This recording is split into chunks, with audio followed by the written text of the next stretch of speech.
Bismillahirrahmanirrahim. Alhamdulillahirabbil alamin. Wassalatu wassalamu ala asyrafil anbiya'i wal mursalin nabiyyina Muhammadin wa ala alihi wa sahbihi wa man tabi'ahum bi ihsanin ila yaumiddin amma ba'd. Para pemirsa ngaji dimanapun Anda berada, Alhamdulillah pada kesempatan yang berbahagia ini kembali kita bertemu di salah satu rangkaian dari silsilah belajar bersama Markas Ngaji. Dan pada kesempatan yang berbahagia ini, di setiap hari Selasa di pekan kedua dan keempat insya Allah, sebagaimana kita telah sebutkan di pertemuan awal, dengan sama-sama membaca kitab Al-Fawaid, karya Imam Ibnul Qayyim Al-Jauziyah rahimahullahu ta'ala, yang wafat pada tahun 751 Hijriah. Dan dua pertemuan sebelumnya kita telah membaca bersama-sama yang pertama, yaitu tentang beliau menyebutkan ya kaidah yang beliau ambil dari ta'ammulat dari surah Qaf ya, dan kita sudah membaca bersama-sama. Lalu kemudian di pertemuan kedua kita telah juga membaca sedikit kandungan dan intisari yang terdapat dalam surah Qaf yang beliau sebutkan di dalam kitab beliau ini. Dan pada kesempatan yang berbahagia ini, para pemirsa yang dimuliakan oleh Allah Subhanahu wa taala, sebelum kita membaca faidah berikutnya yang akan disebutkan oleh Imam Ibnul Qayyim Al-Jauziyah rahimahullah, kita ingin melanjutkan sedikit berkaitan dengan kandungan dan intisari yang beliau sebutkan dari surah Qaf ya, dari surah Qaf. Dan surah Qaf ini, para pemirsa dimanapun Anda berada, beliau memilih surah Qaf ini di dalam kitab Al-Fawaid, yang kemudian beliau ingin menyebutkan kepada kita kandungan-kandungan atau rahasia-rahasia yang terdapat di dalam surah Qaf ini. Dan sebelum kita melanjutkan, sedikit kita mengingatkan bahwa surah Qaf ini ya memiliki beberapa keutamaan ya, memiliki beberapa keutamaan yang dimana dia merupakan salah satu dari surah Makkiyah ya, salah satu surah Makkiyah yang terdiri dari 45 ayat. Di antara hadis yang menyebutkan kait atau keutamaan daripada surah Qaf ini, para pemirsa dimanapun Anda berada, di antaranya adalah hadis yang diriwayatkan oleh Imam Muslim dari sahabat An Ubaidillah bin Abdullah anna Umar bin Khattab sa'ala Aba Waqid al-Laythi, ya, bahwasanya Umar bin Khattab radhiyallahu anhu bertanya kepada Abu Waqid al-Laythi, ma kana yaqra'u bihi Rasulullah sallallahu alaihi wasallam fil adha wal fitr, ya.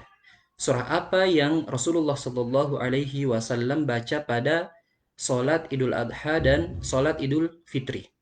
Faqala kana yaqra'u fihima biqaf wal Qur'anil Majid wa qatarabatis sa'atu wa syaqqal qamar. Ya, maka Abu Waqid Al-Laythi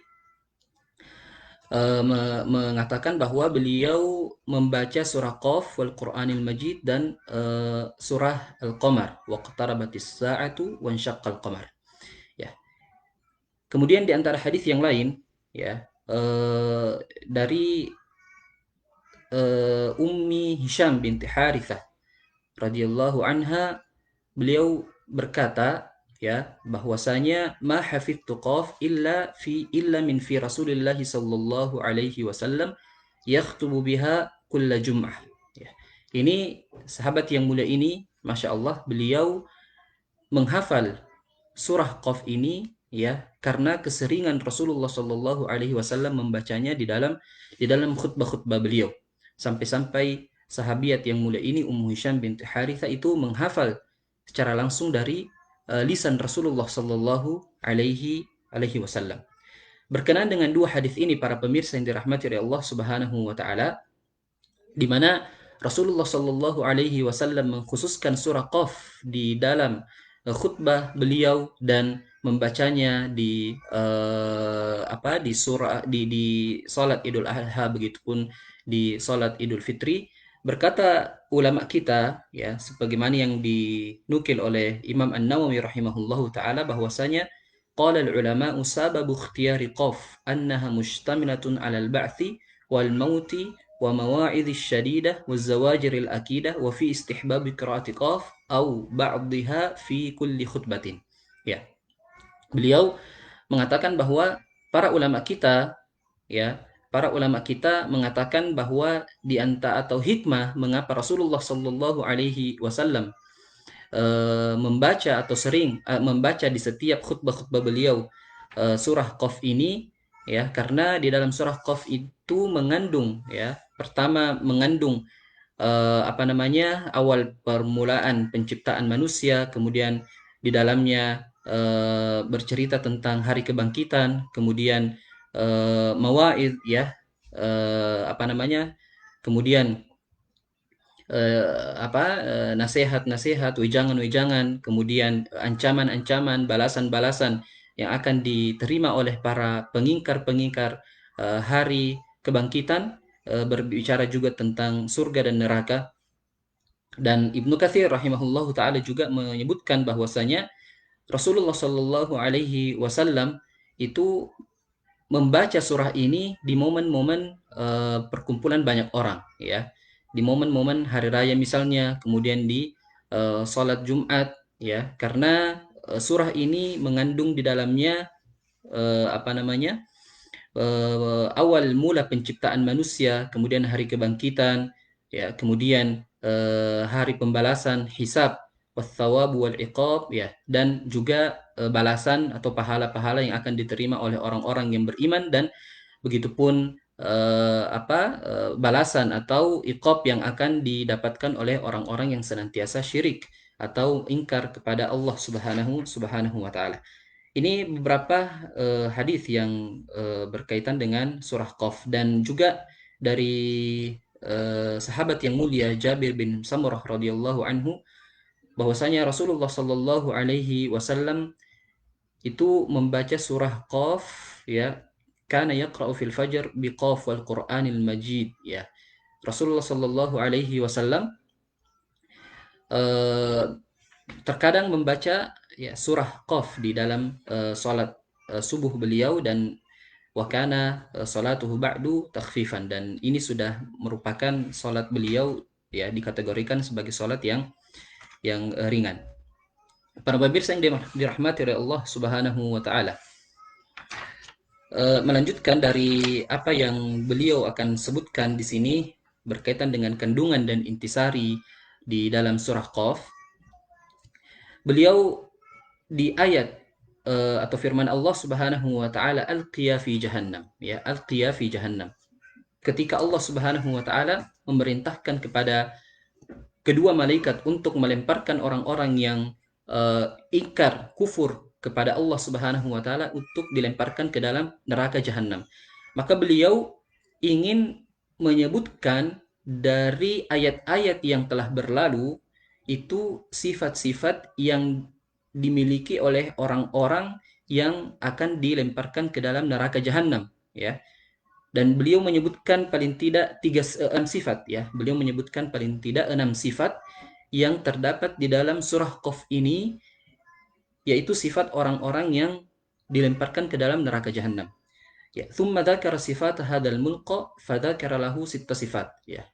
Lalu beliau mengatakan bahwasanya Allah Subhanahu wa taala menyebutkan sifat orang yang akan dilemparkan ke dalam neraka jahanam ini, dan mereka memiliki 6 sifat. Ahaduha annahu kuffarun li ni'amillahi wa huquqihi, kuffarun bidinihi wa tauhidihi wa asma'ihi wa sifatihi, kuffarun birusulihi wa malaikatihi, kuffarun bikutubihi wa liqa'ihi. Bahwasanya yang pertama, kufur terhadap nikmat Allah Subhanahu wa taala, ya. Kufur terhadap nikmat Allah Subhanahu wa taala, begitupun kufur atas hak-hak Allah, ya. Kufur terhadap agama, tauhid, nama dan sifatnya, serta kufur terhadap rasul, malaikat, dan kufur terhadap kitab dan hari akhir. Dan ini bisa kita lihat di ayat Ya, kita bisa lihat di ayat pertama ketika Allah Subhanahu wa taala berfirman qaf wal qur'anil majid bal ajibu an ja'ahum munzirun minhum faqala al kafiruna hadza syai'un ajib. Ya, ini adalah bentuk kekufuran mereka terhadap rasul yang diutus memberikan peringatan kepada mereka, ya. Mereka mengatakan ini adalah sesuatu yang amat ajaib, ya, dan inilah bentuk kekufuran mereka. Lalu kemudian bagaimana bentuk kekufuran mereka terhadap rasul-rasul yang Allah Subhanahu wa taala utus? Ini bisa kita lihat di ayat yang ke-12 sampai ayat ke-14, ya, ketika Allah Subhanahu wa taala berfirman, "Kadzabat qablahum qaumun Nuhin wa ashabur rasi wa Thamud wa 'adun wa fir'aun wa ikhwanu Lut wa ashabul aikati wa qaum Tubba' kullun kadzabar rusula fa haqqa wa'id." Ya. Kemudian eh, bentuk kekufuran mereka terhadap hari akhir atau hari pertemuan dengan Allah Subhanahu wa taala itu bisa dilihat di ayat yang ketiga, ya, ketika Allah Subhanahu wa taala berfirman aidza mitna wa kunna turaban dzalika raj'un ba'id, ya, apakah kami setelah mati dan setelah menjadi tanah kami akan kembali lagi, ya, kata mereka itu adalah suatu pengembalian yang tidak mungkin. Ya, ini adalah bentuk kekufuran mereka, baik itu terhadap Allah Subhanahu wa taala, terhadap rasul-rasul Allah, terhadap malaikat-malaikat Allah, dan kekufuran mereka terhadap hari pertemuan hari kebangkitan atau hari pertemuan dengan Allah Subhanahu wa taala. Kemudian sifat yang kedua, beliau katakan annahu mu'adinun lil haqq bidaf'ihi jahdan wa inada, ya, yaitu memerangi dan enggan untuk menerima kebenaran yang datang kepadanya. Dan ini kita bisa lihat di ayat ketiga, ya. Eh, di ayat ketiga, ya, atau di ayat yang kelima. Maaf, di ayat kelima ketika Allah Subhanahu wa taala berfirman bal kadzdzabu bil haqq lamma ja'ahum fahum fi amrin marij. Ya. Ketika telah mereka datang, ya, datang kebenaran kepada mereka, mereka telah mendustakan kebenaran tatkala kebenaran itu datang kepada mereka, maka sesungguhnya mereka berada di dalam keadaan yang kacau balau. Kemudian sifat yang ketiga, kata beliau rahimahullahu taala, annahu manna'un lil khair, ya, wa hadza ya'ummu man'ahu lil khair alladhi huwa ihsan ila nafsihi min at-ta'ati wal qurbi ila Allah wal khair alladhi huwa ihsanu ila an-nas falaysa fihi khairun li nafsihi wala li bani jinsihi kama huwa halu aktsari al-khalq. Kemudian sifat yang ketiga, beliau katakan bahwa selain menolak kebaikan, ya. Di antara sifat mereka yang dilempar ke dalam neraka jahanam adalah manna'ul lil khair, ya, menolak kebaikan, baik terhadap dirinya sendiri untuk taat dan mendekatkan diri kepada Allah Subhanahu wa taala, maupun kebaikan terhadap orang lain, ya. Dan falaysa fihi khairun li nafsihi wala li bani jinsihi kama huwa halu aktsaru al-khalqa, ya, bahwasanya dia tidak sama sekali tidak mempunyai, ya, kebaikan, baik itu kebaikan untuk dirinya sendiri, ya, maupun kebaikan kebaikan kepada orang lain. Dan ini kita bisa lihat di ayat ke-25 daripada surah Qaf ketika Allah Subhanahu wa taala mensifati mereka, yaitu manna'il lil khairi mu'tadin murib, ya, yang sangat enggan untuk melakukan kebajikan. Kemudian sifat yang keempat dari orang yang dilemparkan ke dalam neraka jahanam ini, para pemirsa yang dirahmati Allah Subhanahu wa taala, adalah annahu ma'a man'ihi lil khairi mu'tadin 'alan nas, zalumun, ghashumun, mu'tadin 'alaihim biyadihi wa lisanihi. Ya, yaitu selain mereka menolak, ya, menolak kebaikan, ya, juga mereka berbuat kezaliman terhadap manusia. Maka mereka disifat sebagai zalumun, ghashum, yang senantiasa melakukan kezaliman, ya, kepada manusia. Dan ini juga disifati di dalam ayat yang sama, di ayat ke-25, ya, ketika Allah Subhanahu wa taala telah memerintahkan kepada dua malaikat yang akan yang akan mendampinginya atau yang akan menyeretnya ke dalam neraka jahanam, ya, ketika Allah Subhanahu wa taala berfirman alqiya fi jahannam kulla kaffarin anid manna'il lil khair mu'tadin mu'tadin murid. Ya, di sini yang mu'tadin, melanggar batas dan berbuat kezaliman kepada manusia. Kemudian sifat yang kelima, para pemirsa yang dirahmati oleh Allah Subhanahu wa taala, adalah annahu muribun ay sahibu ribin wa syak wa ma'a hadha fahuwa atin likulli ribatin yuqalu fulanun murib idza kana sahibu ribah. Sifat yang kelima adalah dia selalu ya ragu-ragu, ya. Dia selalu atau dia memiliki sifat keraguan-raguan di dalam menentukan sikapnya. Ya, sehingga dia tidak bisa, ya, sikapnya tidak menentu, ya, karena dia selalu ada sifat ragu-ragu yang ada di dalam dirinya.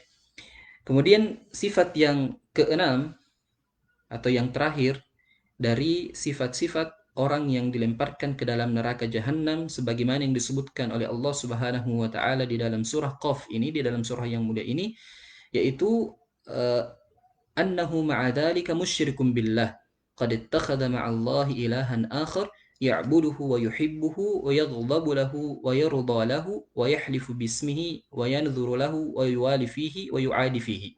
Dan sifat ini adalah sifat yang paling sangat-sangat berbahaya.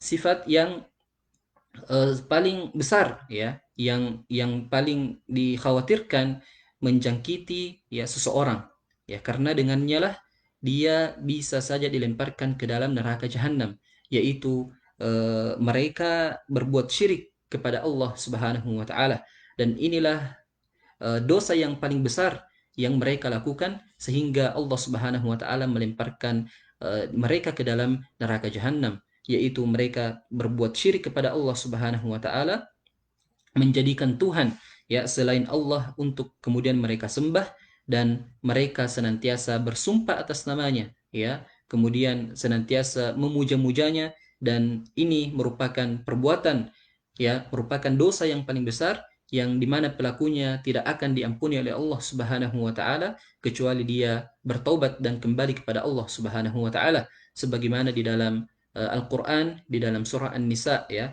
di ayat ke-48 dan ke-116, ketika Allah Subhanahu wa taala berfirman, "Innallaha la yaghfiru ay yushraka bihi wa yaghfiru ma duna dzalika liman yasha."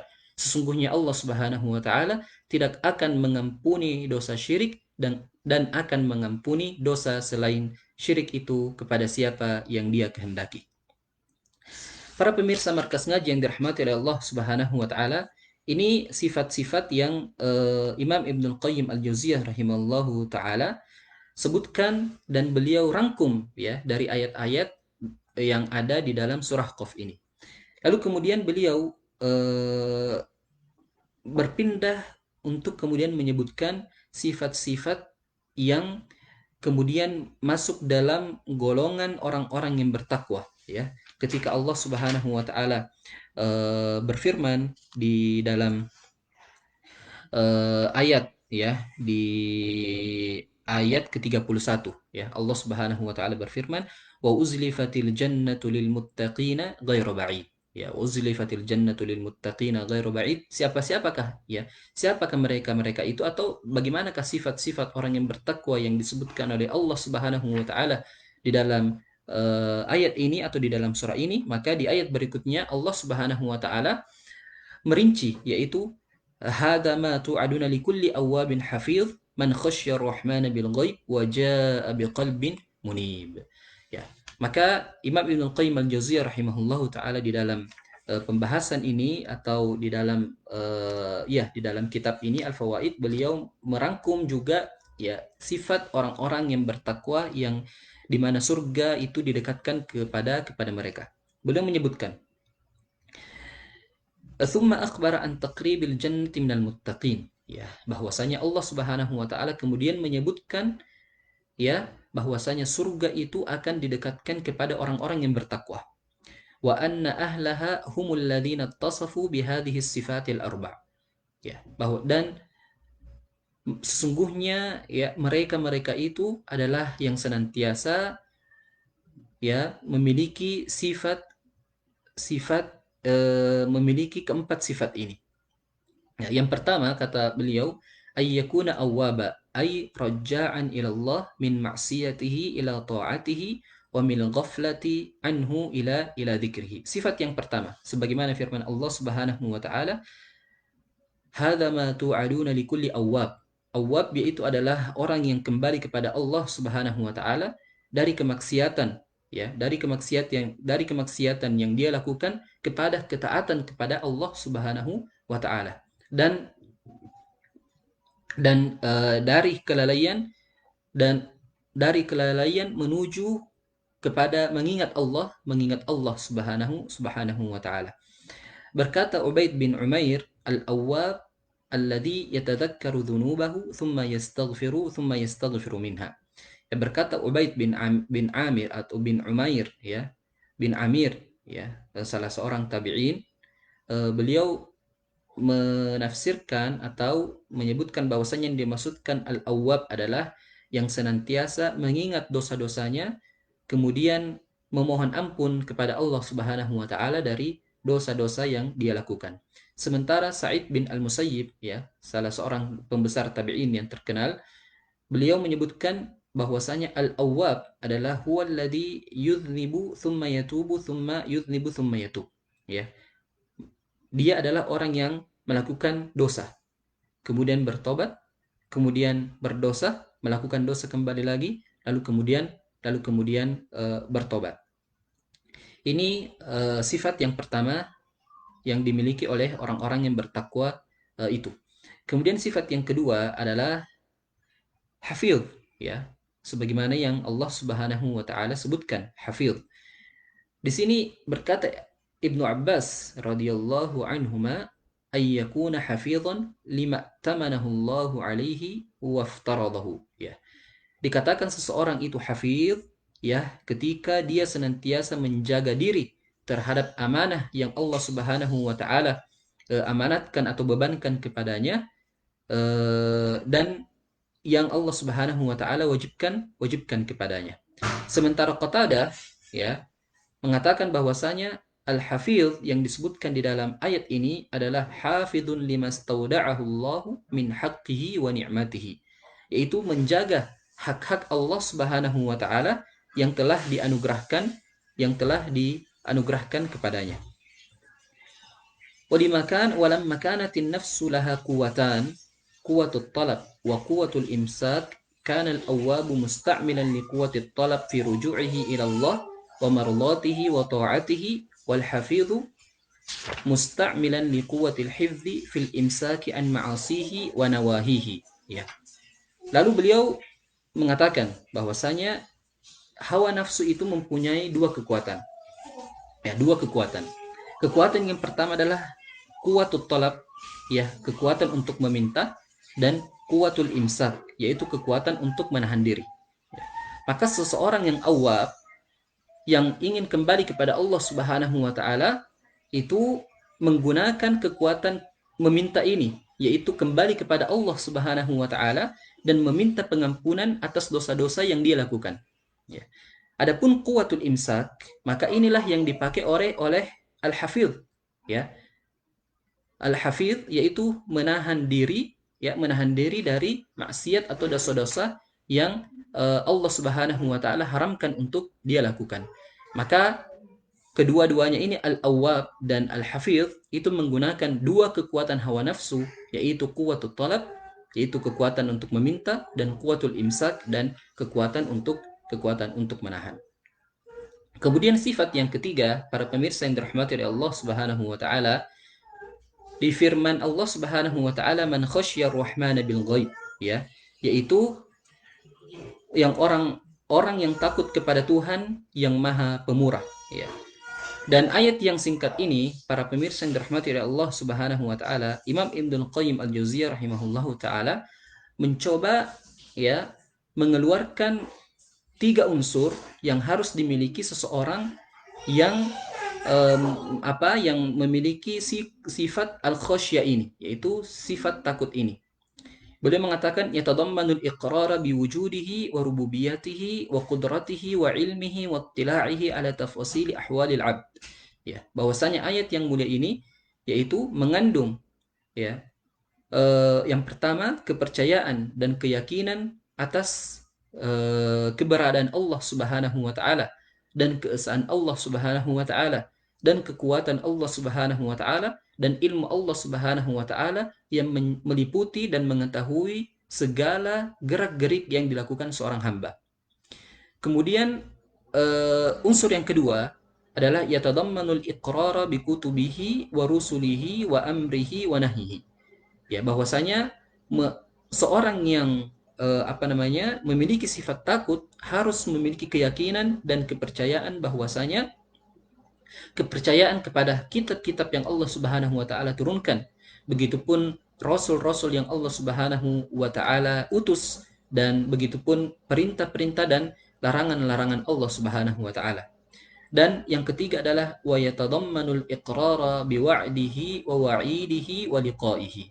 Dan ayat ini juga mengandung bahwasanya seseorang yang memiliki sifat rasa takut ini yaitu memiliki kepercayaan dan keyakinan akan balasan atau pahala yang Allah Subhanahu wa taala janjikan, dan begitupun ancaman Allah Subhanahu wa taala dan keyakinan terhadap hari kebangkitan atau hari pertemuan dengan Allah Subhanahu wa taala. Lalu beliau mengatakan, "Fala tasihhu khasyatur rahmani bil ghaibi illa ba'da hada kullihi." Ya. Maka beliau mengatakan bahwasanya seseorang tidak dikatakan atau tidak dikatakan takut kepada Allah Subhanahu wa taala kecuali telah memiliki tiga unsur ini dari ayat yang mulia.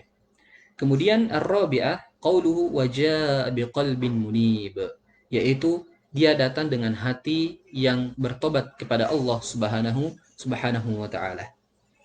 Qala Ibnu Abbas, raja'an ma'asillah muqbilun ala ta'atillah, yaitu dia senantiasa kembali atau dia senantiasa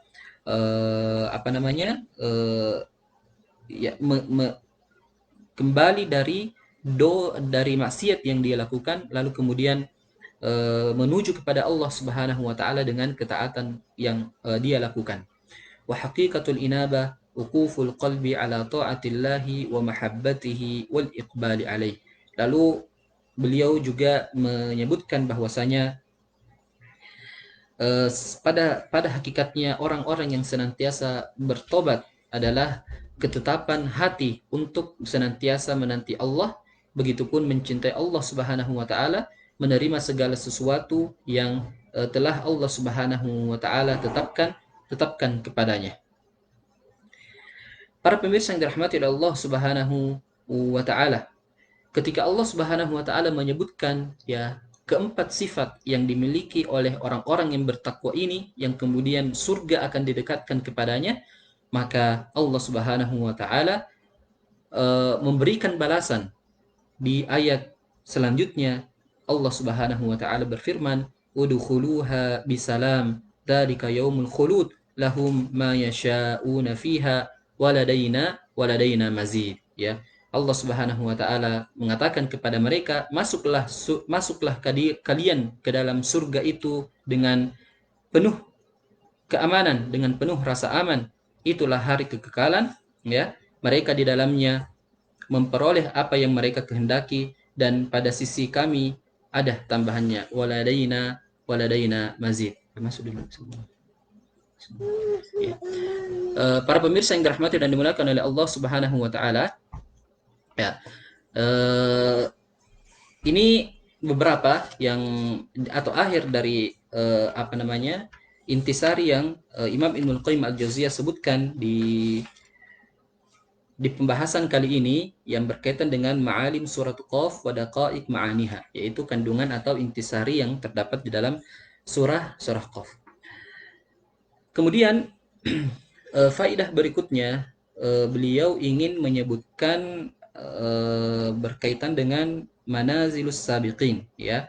Bagaimana Allah Subhanahu wa taala itu memberikan pengampunan kepada ahli Badar, ya, kepada ahli Badar. Dan kita membaca sedikit di sini qaulun Nabi sallallahu alaihi wasallam li Umar, wa ma yudrika anna Allah tala ala ahli Badar faqala i'malu ma syi'tum faqad ghafartu lakum. Ya, ketika Nabi kita Muhammad sallallahu alaihi wasallam berkata kepada Umar bin Khattab, radhiyallahu taala anhu bahwasanya tahukah engkau bahwasanya Allah Subhanahu wa taala telah mengampuni ya dosa-dosa orang-orang yang ikut serta dalam perang Badar, ya, seraya berfirman, i'malu ma syi'tum faqad ghafartu lakum. Berbuatlah sesuka kalian karena Allah telah karena aku, kata Allah Subhanahu wa taala, telah mengampuni dosa-dosa kalian. Para pemirsa yang dirahmati oleh Allah Subhanahu wa taala, kita ketahui bahwasanya perang Badar adalah perang yang terjadi, salah satu perangan yang terjadi di zaman Rasulullah Sallallahu Alaihi Wasallam, ya, yang terjadi pada tahun 2 Hijriah. Perkataan Rasulullah atau perkataan Umar, perkataan di dalam hadis ini, ashkala ala katsiri minan nas ma'nah, ya, fa inna zahirahu ibahatu kulli al-a'mali lahum wa takhiruhum fi ma sya'u minha wa dzalika mumtani'un, ya. Beliau ingin mengabarkan kepada kita bahwasanya perkataan di hadis ini, perkataan Nabi Shallallahu Alaihi Wasallam kepada Umar ini itu banyak disalahpahami atau susah atau dipahami oleh sebagian besar atau sebagian manusia, ya. Ashkala ala katsiri minan nas ma'nahu, ya. Banyak orang yang kesulitan memahami makna dari hadis ini, ya. Fa inna zahirahu ibahatu kulli al-a'mal lahum wa takhiruhum fi ma sya'u minha wa dzalika mumtani', ya.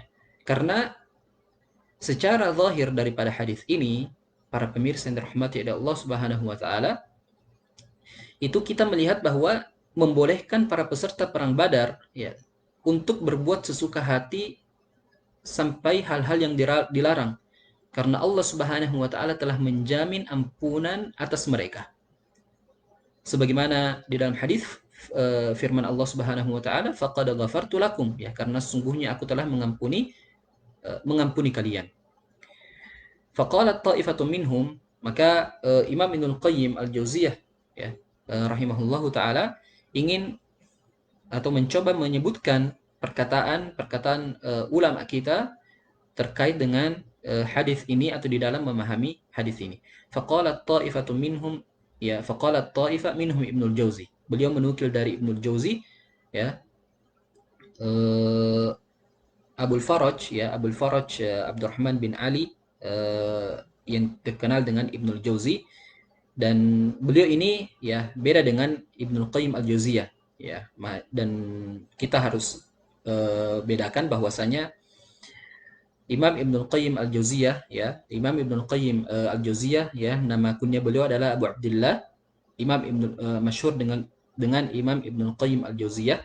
Sementara Ibnul Jauzi adalah nama kunyanya adalah Abul Faraj, dan wafat pada tahun 510. Karena sebagian di antara kita mungkin bingung, ya, antara Ibnul Qayyim Al-Jauziyah dengan Ibnul Jauzi, ya, dua ulama yang berbeda. Beliau memahami hadis ini seperti ini. Beliau mengatakan, laisal muradu min qawlihi i'malu al-istiqbal, ya, wa innama huwa lil madhi wa taqdiruhu ayyu amalin kana lakum faqad ghafartuhu, ya. Beliau mengatakan, berpendapat dalam memahami hadis ini bahwasanya yang dimaksudkan dengan kata i'malu di sini perintah untuk melakukan atau berbuatlah, ya. Di sini kata beliau itu bukan perbuatan pada masa mendatang, ya, melainkan pada masa yang lalu. Dan ini dikuatkan dengan dua hal, kata beliau. Ahaduhuma annahu law kana lil mustaqbal kana jawabuhu qawluhu fasa'aghfiru lakum. Beliau mengatakan bahwasanya jika perkataan itu diperuntukkan untuk masa yang akan datang, maka tentu jawabannya bukan faqad ghafartu lakum, akan tetapi jawabannya adalah maka akan saya ampuni dosa-dosa kamu, ya. Fasa'aghfiru lakum.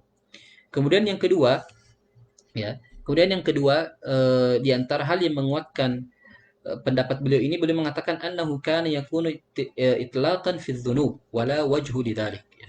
Bahwasanya pernyataan Rasulullah, pernyataan Allah Subhanahu wa taala di dalam hadis ini itu adalah khusus untuk dosa dan bukan selainnya. Ya, bukan selainnya. Sehingga hakikat dari pernyataan di atas adalah sebenarnya ya dengan adanya perang yang engkau telah ikuti itu yaitu perang Badar, maka sesungguhnya aku telah memaafkan dosa-dosa kamu yang telah lalu. Wa haqiqatu hadzal jawab, dan Imam Ibnul Qayyim Al-Jauziyah di dalam kitab ini ingin meluruskan pemahaman atau pendapat yang memilih pemahaman seperti Ibnul Jauzi ini, bahwasanya hakikat daripada perintah untuk berbuat di sini adalah untuk masa datang dan bukan masa masa lalu.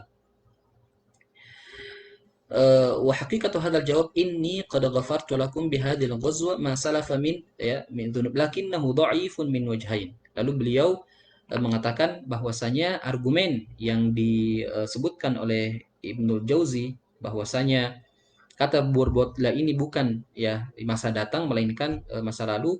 Yang pertama bahwasanya kalimat perintah berbuatlah adalah sesuatu kegiatan yang harus dikerjakan pada masa mendatang. Anna lafdha i'malu ya'bah fa innahu lil istiqbal dunal madi wa qawluhu qad ghafartu lakum la yujibu an yakuna i'malu ya mithlahu fa inna qawlahu qad ghafartu tahqiqu liwuqu'il maghfirah fil mustaqbal ka qawlihi ata amrullah wa qawluhu subhanahu wa ta'ala wa jaa rabbuk. Beliau mengatakan bahwa kalimat perintah atau berbuatlah di sini adalah sesuatu kegiatan yang harus dikerjakan pada masa datang, ya, pada masa mendatang, bukan masa lalu. Dan perkataan aku telah memaafkanmu, ya, itu tidak harus atau tidak berarti harus dikerjakan seperti yang diperintahkan. Dan ini seperti dengan firman Allah Subhanahu wa taala, ya, seperti firman Allah Subhanahu wa taala ata amrullah, yaitu telah pasti datangnya ketetapan Allah, dan juga firman Allah Subhanahu wa taala wajaa rabbuk, dan datanglah Tuhanmu. Ini bentuk tinjauan sisi pertama yang mengatakan beliau melemahkan argumen atau pendapat ini. Kemudian yang kedua beliau mengatakan annal haditsa nafsahu yarudduhu, ya. Hadis itu sendiri yang menolak argumen ini. Ya. Fa inna sababahu qissatu Hatib wa tajassusuhu 'ala Nabi sallallahu alaihi wasallam wa dzalika dzambun waqi'un ba'da ghazwati Badrin la qablaha wa huwa sababul hadis fa huwa muradu minhu qat'a. Ya, bahwasanya hadis itu sendiri yang menolak argumen ini. Karena kenapa? Kalau kita melihat sebab urutnya hadis ini, ya, di mana Hatib, ya, yang memata-matai Rasulullah Shallallahu Alaihi Wasallam, ya, dan sementara perbuatan beliau ini yaitu terjadi setelah perang Badar, ya, bukan sebelumnya. Dan inilah sebab turunnya hadis, sehingga maksud yang sebenarnya adalah untuk masa yang akan datang, ya, masa yang akan datang. Maka beliau falladhi yanadhunnu fi dzalika wallahu a'lam anna hadza khitabun liqaumin qad 'alima Allah subhanahu annahum la yufariquna dinahum bal yamutuna 'ala al-islam wa annahum qad yuqarifuna ba'dha ma yuqarifuhu ghairuhum min adh-dhunub walakin la yatrukuhum subhanahu musirrina 'alayha bal yuwaffiquhum li taubatin nasuh wastighfarun wa hasanatun tamhu athara dhalik. ويكون تخصيصهم بهذا دون غيرهم لأنه قد تحقق ذلك فيهم وأنهم مغفور لهم. Ya. Lalu beliau ingin mendekatkan, ya, mana sebenarnya dari dua argumen ini yang benar. Beliau mengatakan anna hadza khitabun liqaumin qad 'alima Allah subhanahu annahu la yufariquna dinahum. Bahwasanya Allahu a'lam, karena perkataan di atas ini pada hakikatnya ditujukan kepada golongan kelompok yang Allah Subhanahu wa taala telah mengetahui bahwasanya mereka tidak akan meninggalkan agama mereka, bahkan mereka akan mati di atas agama mereka, dan Allah Subhanahu wa taala memberikan mereka taufik menjaga mereka untuk kemudian mereka tidak terus-menerus di dalam dosa-dosa yang mereka lakukan, ya. Karena Allah Subhanahu wa taala telah mengetahui mereka secara pasti, sehingga ya tidak ragu-ragu lagi dalam memberikan ampunan. Para pemirsa yang dirahmati Allah Subhanahu wa taala, inilah faidah yang Imam Ibnul Qayyim Al-Jauziyah sebutkan berkaitan dengan ampunan Allah Subhanahu wa taala terhadap orang-orang yang ikut di dalam perang Badar. Wallahu taala alam, kita akhiri pertemuan kita pada kesempatan yang berbahagia ini. Insyaallah kita lanjutkan pada pertemuan berikutnya. Subhanakallah bihamdik asyhadu an la ilaha illa anta astaghfiruka wa atubu ilaik. Wa akhiru da'wana alhamdulillahi rabbil alamin. Assalamualaikum warahmatullahi wabarakatuh.